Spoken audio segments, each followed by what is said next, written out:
Okay, so this is another IELTS Cue Card, and the question is, talk about an old building in your hometown that you like to visit. Please say what and where is it, why do you like to go there, and describe what it looks like.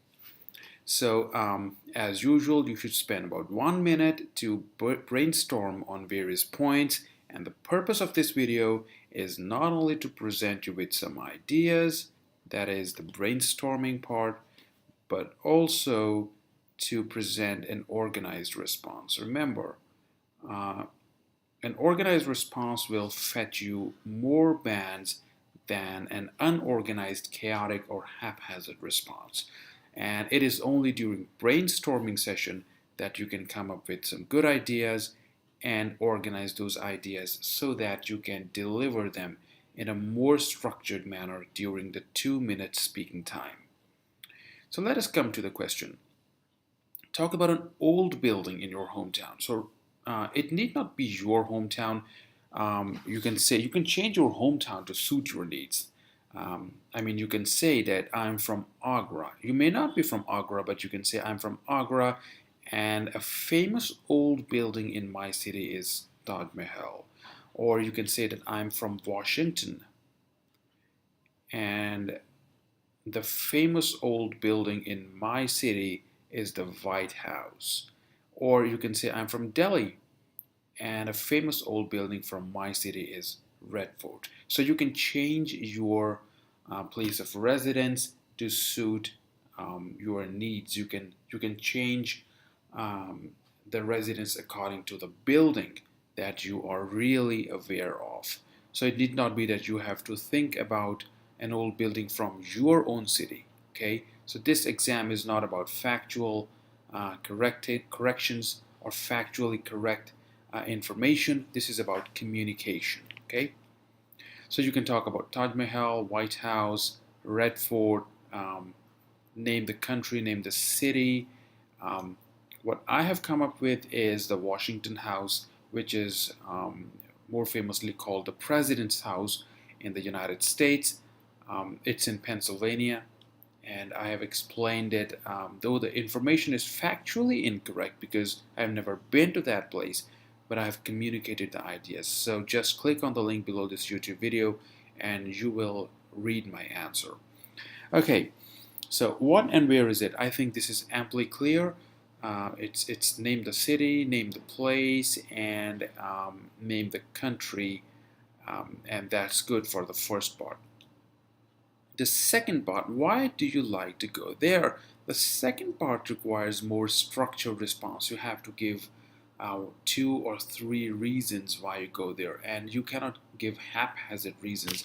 So I have given 3 reasons over here, and you can simply say that this particular old building adds a tremendous value to my city, and the main reasons I visit this place are that firstly, it has a great cultural value. So explain cultural value. What do you mean by that? Cultural value is the architectural value of a place. So every place, every old building has an architecture. So it may be Victorian architecture, Mughal architecture, it may be ancient Hindu architecture or ancient Chinese architecture.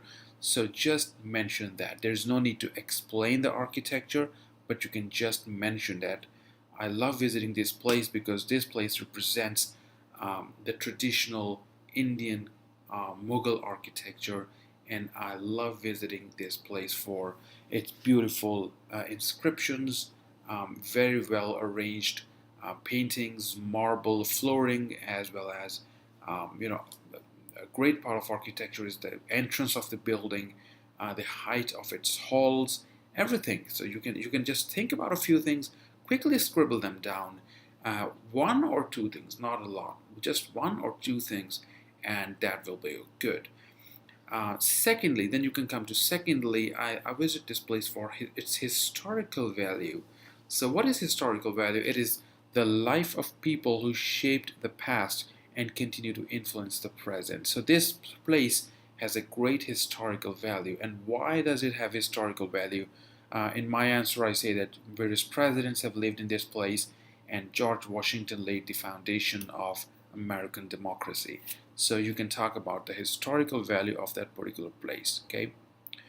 Thirdly and finally, it has a great material value. You must remember that all old buildings have a great material value. They have some expensive marble.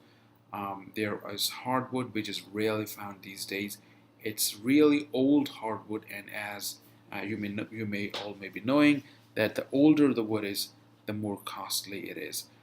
It has beautiful antique furniture, which is impossible to make these days, and it has some great Mughal paintings, or it has great some imported art material artwork. So quickly, you can talk about these three issues and give very few details about them, and that should be sufficient. Finally, describe what it looks like, and just make sure that you finish the first two questions in about 1 minute 25 seconds, so that you can give an organized response on the remaining part. And because the part 3 will take some time, it may take about 50 seconds to 1 minute. What are the various elements that of a building that you can explain? Well, I've explained a lot in my answer, but here are the few things that you can talk about. You can talk about the main entrance of the building, and as a part of the main entrance is the gates. Some buildings have beautiful gates, and usually old buildings have huge gates. I'm talking about the buildings in India. They have huge entrances, and that makes the building look more majestic, more beautiful. Um, so that's one thing you can talk about. Second is another part of entrance is the garden. So it has a huge Mughal garden in front of it, and there are a large variety of trees. Just mention them briefly. This building has a huge hall once you enter it, and the hall with a double ceiling.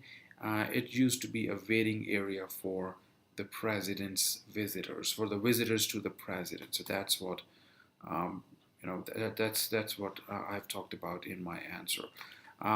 Rooms, there were a lot of rooms, about 15 to 20 rooms in that building, and these rooms are being used for various purposes these days.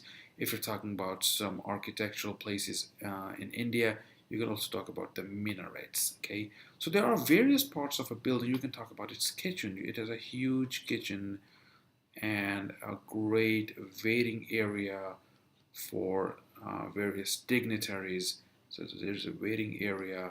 There were guest rooms. There were a lot of things that you can talk about in your answer. Okay, so the purpose was to give a few ideas and give it in an organized fashion so that you can score better points in the IELTS exam. Feel free to read my answer by clicking on the link below this video. Follow my website, follow this channel, and thank you for watching this video.